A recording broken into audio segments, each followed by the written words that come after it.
Hello guys! Welcome back to my YouTube channel. Ayan, at kakatapos lang natin magklase. Need to fix my things na para go home. By the way guys, I'm Teacher Jess. If you are new in my channel, don't forget to subscribe and click the notification bell. Pagkatapos kong mag-fix ng mga things ko, ayan guys, at umuwi na ako sa amin para magbihes. Syempre, meron tayong pupuntahan and this is very important. So, nagbihis ako dyan guys kasi yung aking t-shirt is puno ng pawis at parang nangangamoy na. Kaya need natin magpalit. Yung napili ko na polo shirt is color white kasi nagagandahan ako dito and hindi siya mainit. Then after kong bumihis, lumabas ako at kakauwi lang ni bro at andito na rin si mother. So kami ni bro nakaayos na, so inaantay lang namin si mother na magbihis. Pero bago ang lahat, pupunta muna ako ng district kasi meron akong isasubmit doon. Then pag uwi ko, nakabihis na si mother, ayan, at nakatambay na siya sa sofa doon sa aming balcony. O diba parang donya?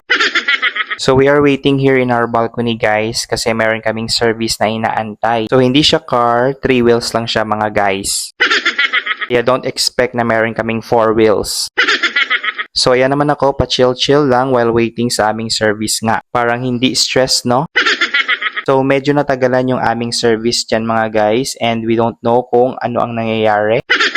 Pero sabi ni mother, okay naman yung transaction niya doon sa service namin. Few moments waiting, ayan na dumating na yung aming service. So tricycle siya mga guys ha, hindi siya 4 wheels.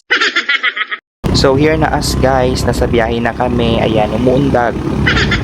So mabuti na lang yung weather is good at hindi umuulan. Kasi pag umuulan guys, mababasa ako kasi nasa labas ako. Kawawa naman si ako guys pag nagkasakit tayo. So maganda yung aming view dito guys and also napaka-greeny and parang healthy pa sa akin yung mga tanim o tingnan nyo guys. Yan, maganda dito yung view dito na portion. Hindi ko masyadong na-videohan kasi mauntag talaga guys dito sa likuran. Kaya mahirap siya i-capture. Sabi ng capture, then nang dumating na kami sa aming destination, ayan, at timing talaga yung pagdating namin dito. Meron ng bus, merong regular at saka isang aircon. So, nag-wait sila ng passengers. Then, bago kami sumakay, nagpa-load muna ako and then bumili ako ng candy. Uy, di ako sumusuka mga guys ha. Baka sabihin nyo kasi bumili ako ng candy kasi sumusuka ako sa travel. Syempre, char lang mga guys. Then, habang nasa biyahe na kami, ayan at nakatulog na si mother. Sana all nakakatulog talaga. Pero maya-maya mga guys, ako naman yung matutulog. So doon sa kabila si bro kasi hindi kami kasya kasi dalawa lang yung puan. So ayan mga guys at kakagising ko lang dyan. So nagabihan na kami pero good news at malapit na kami. And awake na rin si mother and si bro naman sa kabila is awake na awake talaga siya. Siya yung tagabantay namin mga guys. So ayan at gabi na kami nakarating dito. Pero di mo talaga mamalayan yung biyahe kapag nakatulog ka. We're here na guys. Yaray, but exactly. Ano pa? Ito tayo mga Bodyguards.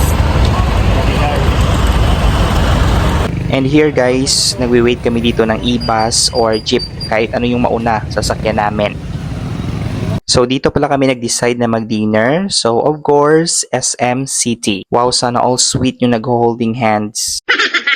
Then, pasok na kami dito sa SM mga guys. Ayan. So, kaunti lang yung tao dito. And now mga guys, pupunta kami sa second floor. Doon kami magdi-dinner. Masarap kasi yung chicken nila dito guys at yung ketchup. Kaya gusto kong balik-balikan. And I know mga guys, familiar kayo sa tinutukoy ko na food. And of course, baka natikman nyo na rin syempre. So, ayan mga guys, at dito kami kakain na restaurant. So, Max yung pangalan. Pasok namin dito, syempre hanap kami ng upuan agad and then nag-provide yung waiter ng mga list ng orders. So, si mother muna yung pumili kung ano yung gusto niyang kainin. Then, after her, kami naman yung pumili ni bro. So, dami naming order dyan kasi gutom na gutom kami sa aming biyahe. So, ayan mga guys, kami-kami lang dito. So, mamaya pa dadami yung tao. So, ayan, shoutout kay bro na nanggaling sa CR. Parating pala ihit talaga. Kasi hanap kasi siya ng hanap ng CR. So mga guys, magandang kumain dito sa kanilang restaurant. Aside na masarap yung food, is very clean talaga yung kanilang environment at saka organized. Then dumating na yung aking mango shake. Napakasarap niya guys at saka lasang masarap. Kaya no regrets talaga ako sa pag-order nito. Then pareho pala kami dito ni bro ng order. Ganyan din yung sa kanya. O diba ilog-ilog siya. Syempre, uhaw ako dyan mga guys at hindi na ako makapagtiis kaya ayan at tinikman ko na talaga kung masarap siya. In fairness, masarap talaga siyang inumin. And buti na lang ito yung napili kong drinks. So, dumating na yung aming mga pagkain and ayan at selfie muna kami and then we pray. After namin kumain, ayan at nag-separate muna kaming tatlo kasi meron kaming bibilhin sa isa't isa. So ako mga guys, pupunta ako ng gadget store at sila naman ay mag-grocery.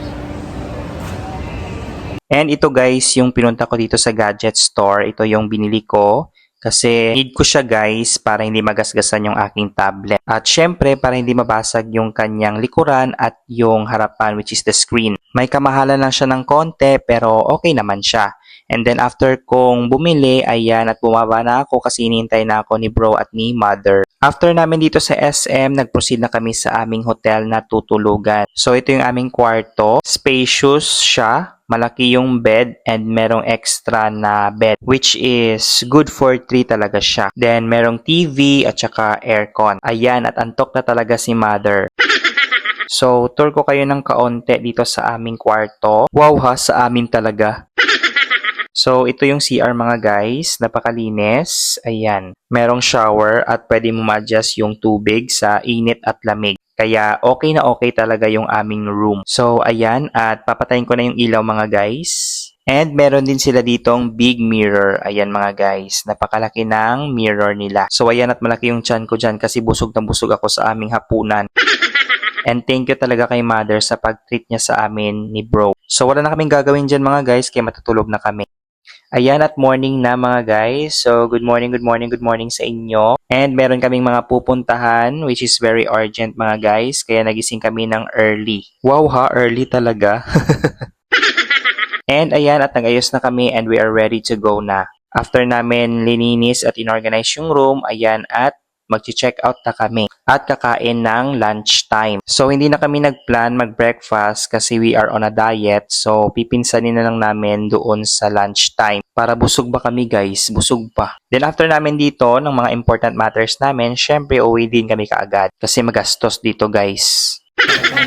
Then, dito kami guys nag-lunch sa Noras. So, ang dami-dami ng kanilang viand. So, pipili ka lang ng iyong gusto at syempre napakasarap talaga. And as you can see, dito maraming kumakain and sari-sari yung mga tao pumupunta. So, yung in-order namin dito na food is meron kaming sinigang, merong tanige at sinogbang baboy which is our favorite noong bata pa kami until now. So, kainan na!